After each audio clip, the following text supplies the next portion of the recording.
Ciencia para el Maule 2050, un podcast de la Universidad Católica del Maule conducido por Marcelo Pinochet Ayala, doctor en Sociología y académico de nuestra Casa de Estudios. Con la participación de destacados investigadores de nuestra institución, te invitamos a un espacio donde juntos exploraremos los desafíos y oportunidades de la región, mirando hacia el futuro y proyectándonos al año 2050. Bienvenidos, bienvenidas a esta nueva edición de Ciencia para el Maule 2050. Un espacio de conversación y divulgación científica de la Universidad Católica del Maule.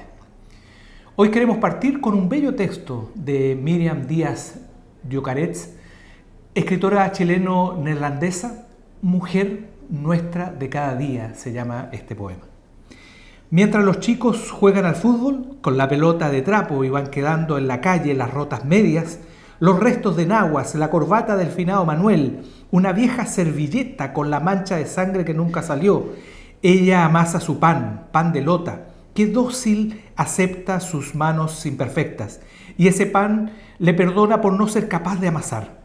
Un pan que dure muchos inviernos y muchos veranos, que dure en tiempos buenos y que dure en tiempos malos. Este bello texto evoca los testimonios de nuestras pasadas y presentes marcadas por la carencia, la muerte, el finado Manuel, y la violencia, la mancha de sangre, pero también esta imagen de hacer un pan duradero, es decir, construir un futuro estable, seguro, eterno para los suyos, lo que produce de inmediato un deseo de supervivencia, no de permanencia. El pan perdona, pero su deseo es otro, trascender la precariedad del día a día, ese deseo tan antiguo en la historia de la humanidad. La investigación en ingeniería y las tecnologías son un motor que impulsan el desarrollo de nuestras sociedades. Gracias a ella enfrentamos desafíos globales como el cambio climático, la transformación digital, el acceso al agua, la energía limpia y la salud, o las desigualdades derivadas del progreso. Las soluciones del futuro se están construyendo hoy en laboratorios, talleres y centros de innovación repartidos en diferentes partes del mundo. Y por supuesto, presentes también en nuestra universidad. Por eso es fundamental que todos los sectores de la sociedad participen de este avance, aportando miradas diversas y experiencias distintas que enriquezcan el conocimiento y sus aplicaciones. Hoy nos reunimos no solo para hablar de ciencia, de tecnología o de ingeniería, sino para reflexionar sobre quiénes están siendo parte de estos espacios y quiénes aún están quedando fuera. En la región del Maule, apenas el 5% de quienes se matriculan en carreras de ciencia, tecnología, matemáticas e ingeniería son mujeres. A nivel nacional, esta cifra llega al 22,9%. Esto no solo evidencia una brecha de género, sino también una profunda desigualdad territorial.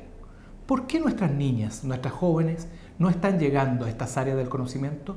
¿Qué barreras culturales, sociales o educativas siguen presentes que las alejan de estos caminos?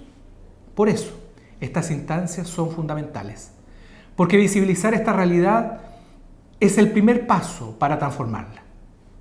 Necesitamos inspirar, acompañar e incentivar a más niñas y jóvenes a imaginarse como ingenieras, como científicas, como tecnólogas, como matemáticas. No como una excepción, sino como una posibilidad real. En este contexto, hemos querido invitar hoy a nuestro podcast a la doctora Mari Carmen Yarur, académica e investigadora de la Facultad de Ciencias de la Ingeniería de nuestra universidad. La doctora Yarur es ingeniero civil electrónico, magíster en Ciencias de la Computación y doctora en Ciencias de Sistemas Complejos de la Universidad Adolfo Ibáñez. Bienvenida, doctora Mari Carmen Yarur Muñoz. Bueno, agradezco la invitación. Muchas gracias, Marcelo. Quizá un punto de partida es conocer respecto a su trayectoria, y quizá una pregunta que es sencilla pero obviamente tiene una alta complejidad, es saber cuál era su asignatura preferida. Bueno, si me remonto al pasado y me imagino un poco en lo que fue la época de la educación media, sin duda para mí fue tremendamente atractivo todo lo que tenía que ver con matemática. Era un mundo que me parecía que era un lenguaje tan claro, lleno de símbolos, tan limpio, hay una hermosura en eso. Y bueno, después continué con mi formación de pregrado, estudié Ingeniería Civil Electrónica. Dentro de electrónica hay ciertas áreas o líneas de especialización, y particularmente yo seguí un área que se llama control automático, y que no es raro decir que es el área que más se caracteriza por continuar con la matemática, con el álgebra, con las ecuaciones diferenciales. Así que en ese sentido me sentía muy cómoda. Esa es mi área, o que si vuelvo atrás y trato de entender por qué he llegado a donde estoy, creo que el gatillante fue la matemática, efectivamente. Efectivamente, las matemáticas son un camino de descubrimiento, de un universo complejo, de un universo totalmente abierto, además, a poder conocer.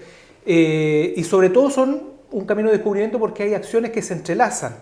Ya lo decía Ada Byron, y permítanme leerle una pequeña frase de ella. La ciencia matemática muestra lo que es el lenguaje de las relaciones invisibles entre las cosas. Pero para usar y aplicar ese lenguaje debemos ser capaces de apreciar, de sentir, de captar plenamente lo invisible, lo inconsistente. ¿Qué puede contarnos usted sobre Ada Byron a propósito de esta frase? Bueno, gracias por la pregunta, porque de algún modo es lo que me tiene junto a un gran equipo tanto de profesionales como académicas de la UCM hoy día bien entretenida. Bueno, Ada Byron es una mujer inglesa de la época de 1800. Ella era escritora, matemática, y fíjate que aprovecho de mencionar que tampoco se sabe mucho, y eso es importante señalarlo, como pasa con muchas mujeres que han hecho muchos aportes en la ciencia, y por eso hoy día se está poniendo y recordando y poniendo en valor todo el desarrollo que hay de la historia y el desarrollo de la ciencia, y donde mujeres de manera silenciosa han aportado. Particularmente ella, en su momento, lo que hizo fue la primera persona, no quiero decir con esto la primera mujer, fue la primera persona que se imaginó la posibilidad de crear un algoritmo, es decir, una máquina que siguiera una secuencia de pasos y esa secuencia pudiese repetirse por algún propósito en particular o propósito general. Si te pongo un poco más de elementos, porque uno dice ¿por qué y qué máquina? Bueno, aquí uno puede retroceder un poquito más y dar cuenta de que ella, en su formación que recibió liderada por su madre en su momento, que la formó con distintas profesoras en esa época en el área de la astronomía, de la matemática, de la literatura. Ya siendo adulta trabajó bastante con un matemático, Charles Babbage, quien fue un señor que, entre otras cosas, él desarrolló una máquina analítica. En palabras simples, una máquina analítica es una calculadora mecánica. Y cuando este señor hizo su artículo científico donde escribía la operación de la máquina, Ada Byron lo que hizo fue hacer la traducción, pero al mismo tiempo que ella hacía la traducción del artículo, al mismo tiempo se daba cuenta y podía concluir de manera súper reflexiva cómo esta máquina podía tener otros propósitos. Y es ahí donde ella, en sus anotaciones al margen, plantea la posibilidad de que esta máquina fuera de uso mucho más general, y además de eso, la idea de un algoritmo. Así que ahí un poco es la conexión y el aporte de ella a lo que hoy día significa el desarrollo de la computación, de la inteligencia artificial y un montón de otras áreas. Pero fíjese que es algo curioso, porque en esta trayectoria vemos un interés genuino, legítimo, y además usted lo describe muy bien respecto a la matemática. Luego, cierto, el mensaje de Ada Byron, y terminamos hablando de sistemas complejos y algoritmos. ¿Hay una relación entonces entre esos sistemas complejos y obviamente las demandas que tiene una sociedad como la nuestra, responder desde la matemática, desde la ingeniería a ciertas cuestiones que hoy día son importantes en la sociedad? A ver, aquí para precisar, cuando hablamos de sistemas complejos, ese es un área hoy día de estudio que tiene bastante historia ya. Tiene mucho nexo con el estudio de ciertos sistemas físicos, ciertos sistemas biológicos, que es natural, obviamente, y que tienen que ver con la interacción de diversas variables, donde la explicación de los fenómenos no es tan simple muchas veces por un par de expresiones o una relación lineal. Cuando hoy día queremos abordar cualquier problemática en el mundo, y estoy hablando de problemáticas, no las imaginemos fuera de nuestro territorio, estoy hablando de los problemas que tenemos en nuestra región, en la región del Maule, y cuando conversamos y estudiamos problemas que tienen que ver con temas hídricos, con el tema del clima, con temáticas que tienen que ver con el agro, nos damos cuenta que el abordaje ya no puede ser desde una única disciplina, necesita una mirada no solo multidisciplinaria, sino que interdisciplinaria. Y es ahí donde los sistemas complejos emergen prácticamente de forma natural, porque nos obligan, primero a nivel de equipos de trabajo, a tener que conversar no solo con ingenieros, sino que también con sociólogos, con matemáticos, con biólogos, para poder comprender la complejidad que puede tener, por ejemplo, ciertas especies. Estoy hablando de pronto que puede ser especies animales o alguna especie vegetal que se pueda cultivar o no cultivar en nuestro territorio, donde finalmente quienes cultivan son familias, son personas, donde luego eso se tiene que producir o exportar, y ahí empezamos a comunicarnos no solo con las familias productoras, sino que con el mundo más industrial, con lo que significa exportar. Entonces, comprender lo que puede ser, por ejemplo, un cambio en nuestra región a nivel mucho más estratégico, de lo que puede impactar, por ejemplo, incorporar una especie o una otra especie, producir un cierto producto, planta o qué sé yo, implica esta mirada mucho más interdisciplinaria y multidisciplinaria, que obviamente es una mirada desde la complejidad. Entonces es necesario que hoy día trabajemos de manera mucho más vinculada, y ampliándola. Finalmente, yo lo digo muy en concreto, los equipos requieren tener una diversidad de personas para poder comprender la complejidad que hay detrás de un problema a veces descrito de manera muy simple. Por ejemplo, el problema hídrico que tenemos en la región. Perfecto, pero bueno, y ese de un otro modo también el tema de su doctorado, en sistemas complejos, por lo tanto, observar la realidad ya no desde la disciplina de la ingeniería, que podría ser, y a lo mejor algunos lo hacen muy bien, o desde la matemática, donde también, ¿cierto?, hay buenos investigadores, excelentes investigadores, sí, sino más bien la mirada entonces de la ingeniería de los sistemas complejos, que es un poco lo que yo le comentaba respecto a su doctorado. Claro, ahí, bueno, en particular, claro, mi formación, yo trabajé en una temática que uno miraría, de cierto modo, bien alejada de lo que es mi formación inicial. Mi trabajo en particular, yo trabajé con un biólogo y con un físico, y trabajé en un área de la biomecánica, más conceptual en términos de modelo, que eso puede ser otra conversación porque es bien particular el estudio, porque tiene que ver con el estudio con el salto en las diversidades de especies que hay en la naturaleza. Pero ¿cuál es el gran aprendizaje finalmente? El aprendizaje es eso, esa mirada interdisciplinaria que requieren los problemas reales, y por lo tanto, de algún modo, mi quehacer luego de ese tipo de formación finalmente es aproximarme efectivamente a los distintos desafíos que me va presentando, en este caso el día a día o mi desarrollo dentro de la academia, desde esa mirada, mucho más abierta a la incorporación y al trabajo interdisciplinar. Quizás sobre lo mismo, permítame leerle un pequeño párrafo de un bello texto de Rubén Darío que se denomina El campo y la esperanza. Las manos que siembran, la tierra que respira, un sol que se enciende y la esperanza que brota. Usted nos acompaña, pero además trajo algunas cuestiones que son muy simbólicas, que es obviamente el CRIN de la zona precordillerana de Linares, muy particular en nuestro territorio y muy único de nuestro territorio. ¿Hay algún significado especial en estas mariposas que hoy día la acompañan? Sí, bueno, las traje para que me preguntaras eso. Las traje porque hoy día, como te señalaba, la institución tiene un proyecto tremendamente interesante y potente, que es un proyecto que financia la ANIT, que es Líneas de Género, ¿ya? Y su objetivo fundamental y principal de nuestro proyecto es la instalación de un observatorio de equidad de género en ciencia, ¿ya? Y cuando nosotros empezamos a imaginarnos y a instalar el proyecto, nosotros no solamente queremos, y es lo que está escrito, lograr tener nuestro observatorio de género en ciencia para la UCM, sino que además queremos tener y soñamos con un alcance de carácter regional.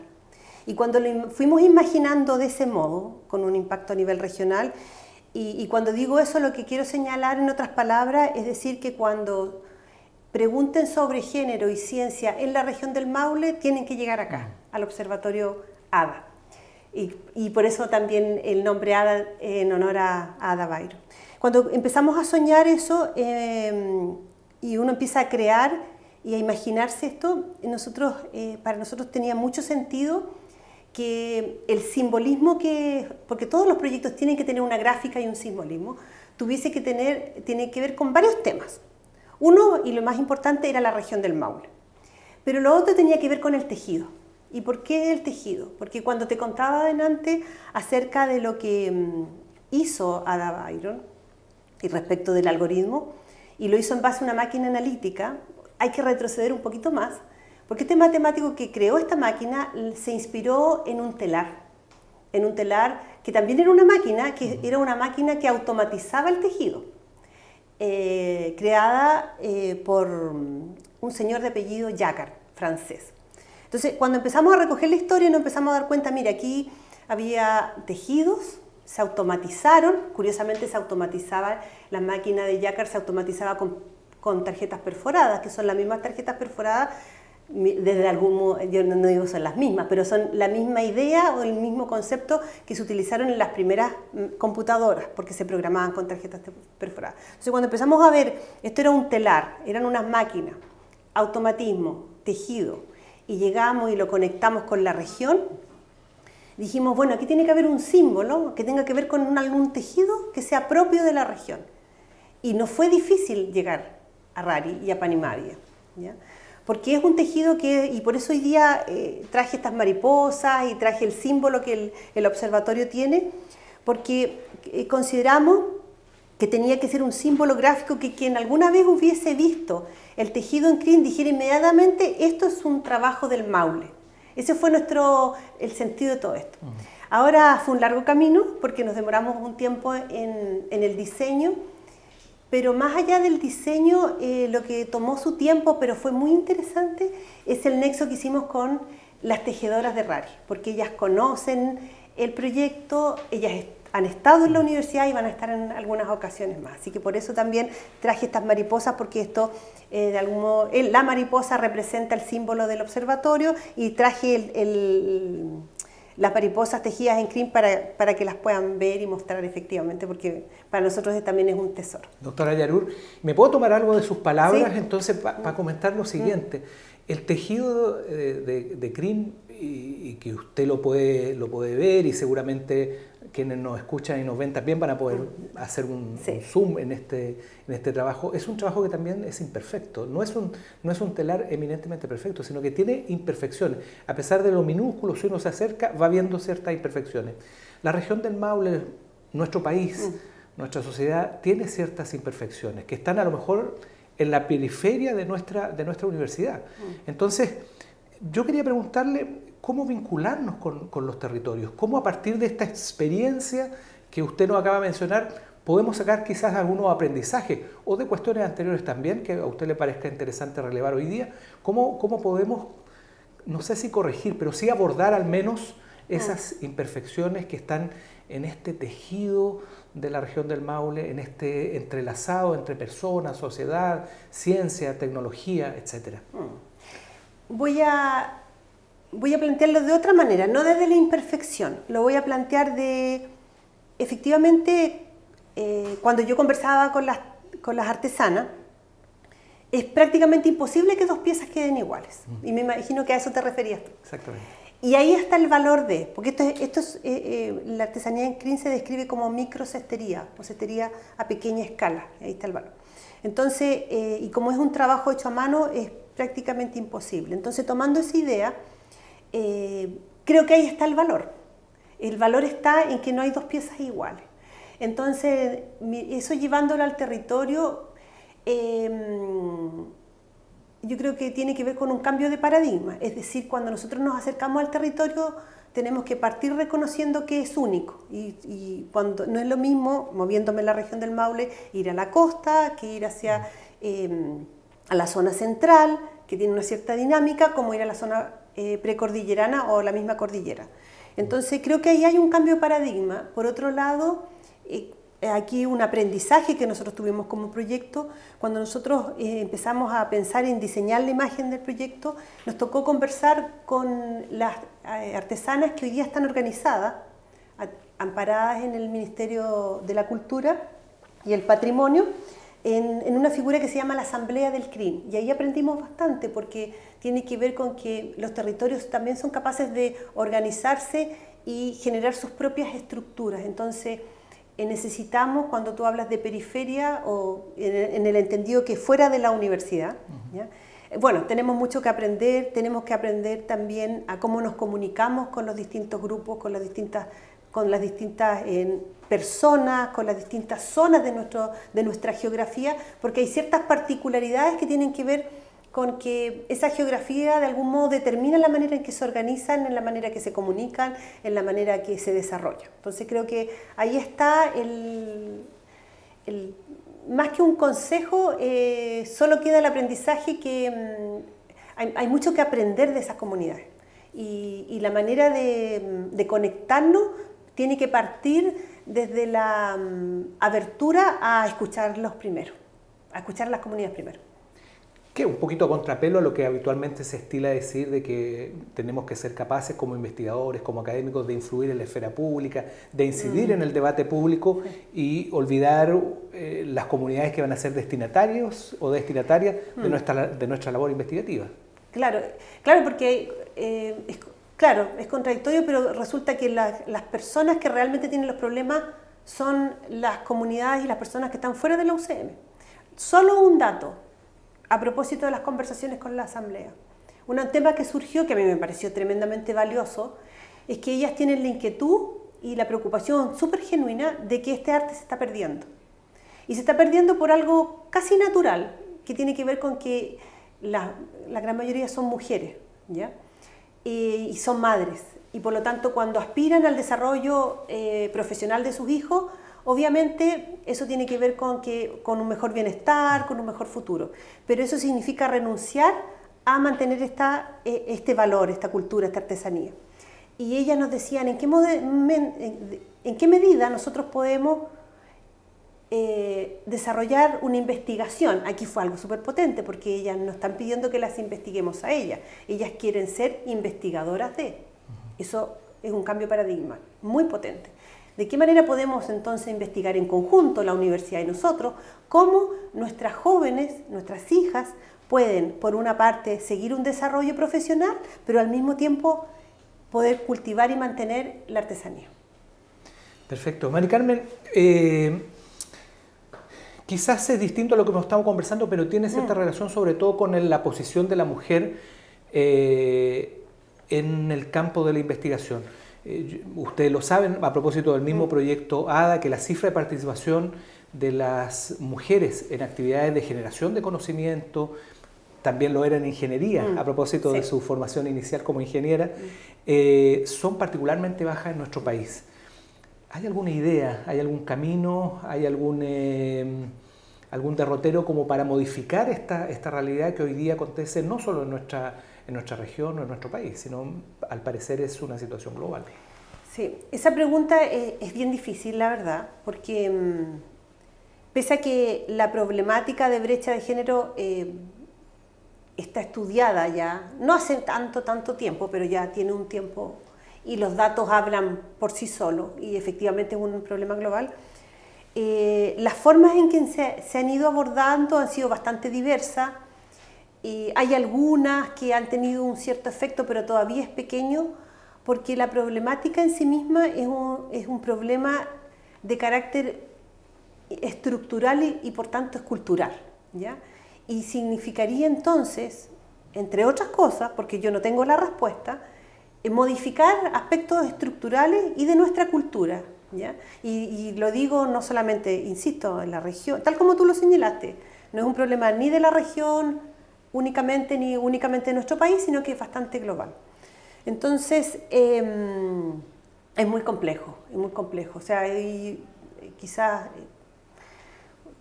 uno pensando un poco más en qué propuestas uno puede hacer, yo creo que hay temas comunicacionales que se pueden modificar, pero hasta ahora algunos estudios hablan de que este tipo de modificaciones, tanto culturales como estructurales, deben darse desde la niñez.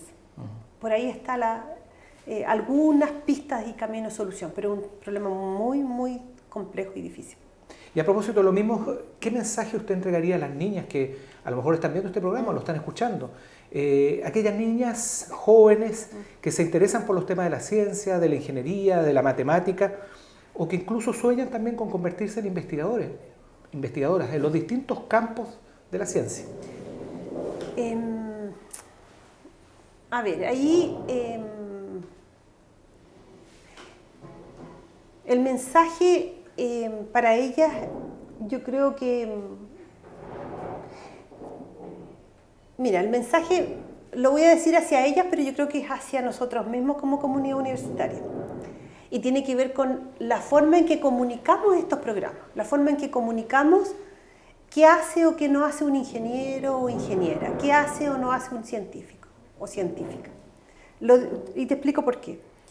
Porque, bueno, por el tiempo que llevo en la UCM, porque conozco la realidad de varias facultades, de varias especialidades, y por los mismos estudios y diagnósticos que ha hecho este mismo proyecto y proyectos anteriores, tú te das cuenta que los programas de pregrado donde hay mayor cantidad y porcentaje de mujeres son programas que tienen una relación muy directa con tareas de cuidado, ¿ya? Es decir, se reconoce a nivel estructural, a nivel cultural, que las mujeres tienen un rol en el ámbito del cuidado, y cuando digo cuidado estoy pensando en niños, estoy pensando en el adulto mayor, estoy pensando en carreras de pedagogía, estoy pensando en carreras de salud, ¿ya? Donde efectivamente, al menos en términos numéricos y objetivos, hay una sobrerepresentación de mujeres, explicado en parte por lo que estoy señalando yo, es decir, esta tarea de cuidado. Entonces, por eso digo yo, esto se lo puedo decir a las jóvenes, pero en realidad creo que es un mensaje más interno y que dice relación con que tenemos que ser capaces de mostrar, voy a ponerme como ejemplo, que poner la carrera de Ingeniería Civil Electrónica, que carreras como la electrónica, por ejemplo, son carreras que, claro, tienen una característica de ser tremendamente tecnológica y muy de la mano con el desarrollo de la tecnología, de la informática, de la electrónica propiamente tal, los sistemas de comunicación, etc. Es una carrera que no de manera muy distante, sino que al contrario me puede ofrecer herramientas y soluciones tecnológicas que pueden mejorar la calidad de vida de las personas.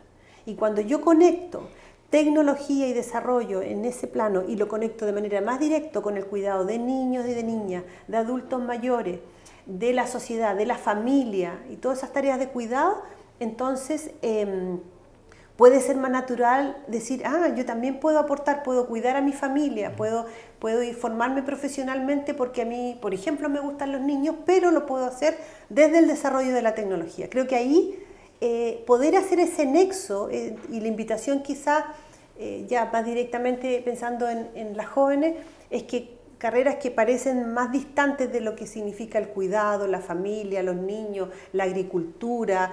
Estoy pensando en ejemplos que tengan que ver con nuestra región, porque nuestra región se caracteriza por tener una importante población, familias de carácter rural, donde hay invernadero, donde hay cultivo, donde hay distintos tipos de cosas con el agro. Esas sí se pueden conectar con tecnología. Entonces puede haber un aporte desde ese punto de vista. Sí, usted ha descrito el proyecto ADA también como una iniciativa que tiende a convertirse en un faro en la equidad de género en ciencia. Pero esto habla del porvenir, es una invitación a mirar el futuro. Sí. ¿Usted puede comentarnos también cómo puede ser este faro interno también? ¿Cómo puede ser o mejorarse lo que estamos haciendo al interior de la universidad entonces también, a propósito de las dificultades de nuestra región? Claro que sí tiene que ser primero un faro interno, incluso ese es el propósito. El primer rol del observatorio es proveer información y datos para nuestro quehacer y nuestras estrategias internas. En ese sentido, nosotros esperamos impactar a nivel interno varios aspectos que obviamente tienen que reflejar algún impacto a nivel interno, porque si no, ¿cuál es el sentido de lo que hacemos? ¿Ya?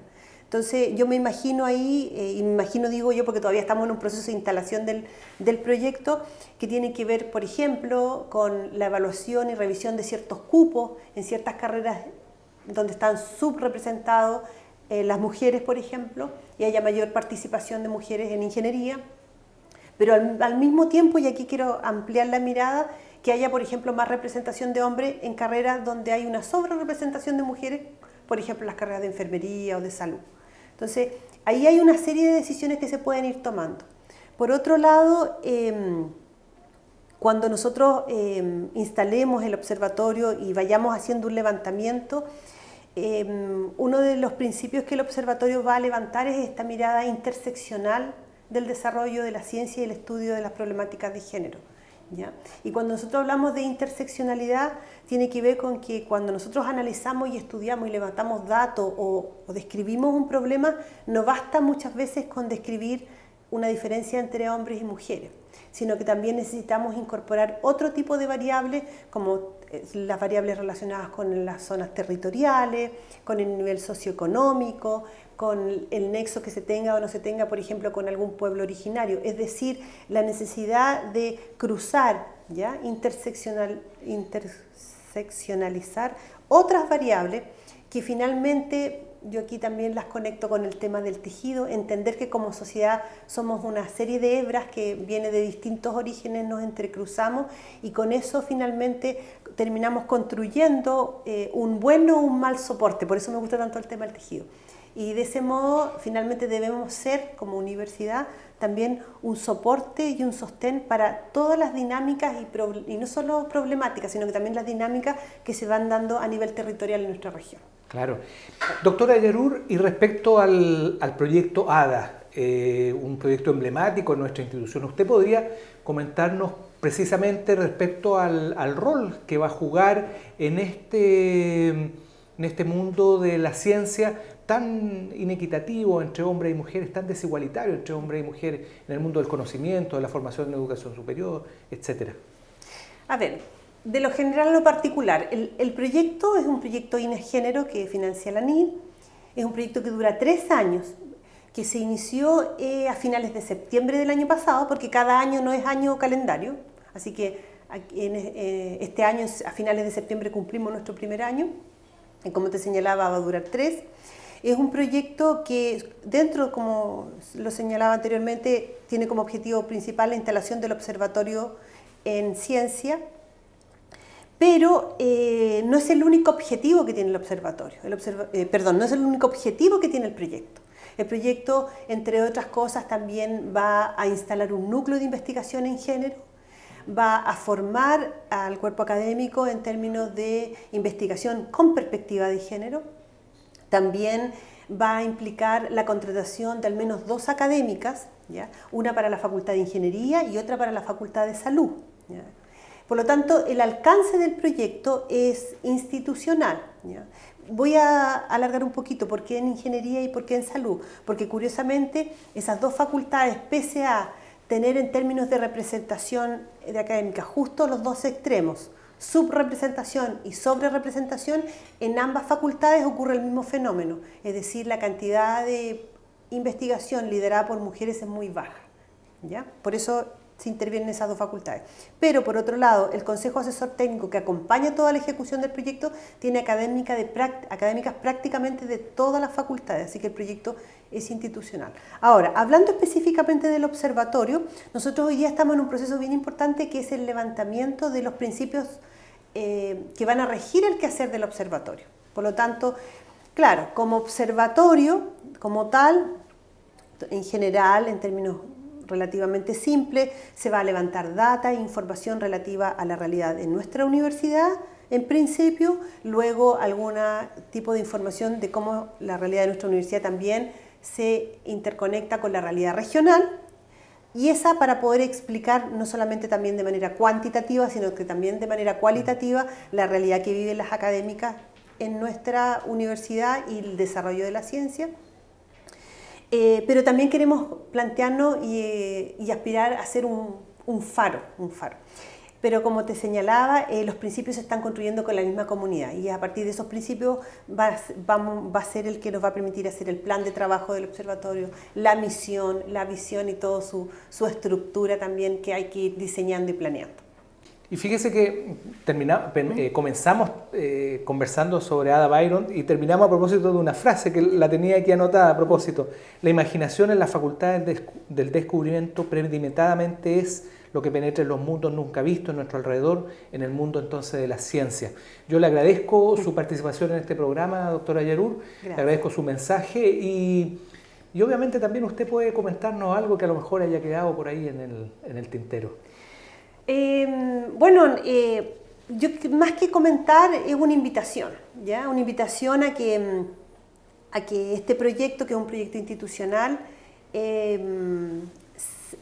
una invitación a que este tipo de proyectos que a veces se ven muy instalados en un grupo muy pequeño de personas, aquí la invitación es a abrirse, a que participen, a que sean parte de, porque este proyecto debe impactar a todas las facultades de la institución, a toda la planta académica de la institución. Esto no es un proyecto pensado solo para las académicas, sino que es para las académicas y los académicos.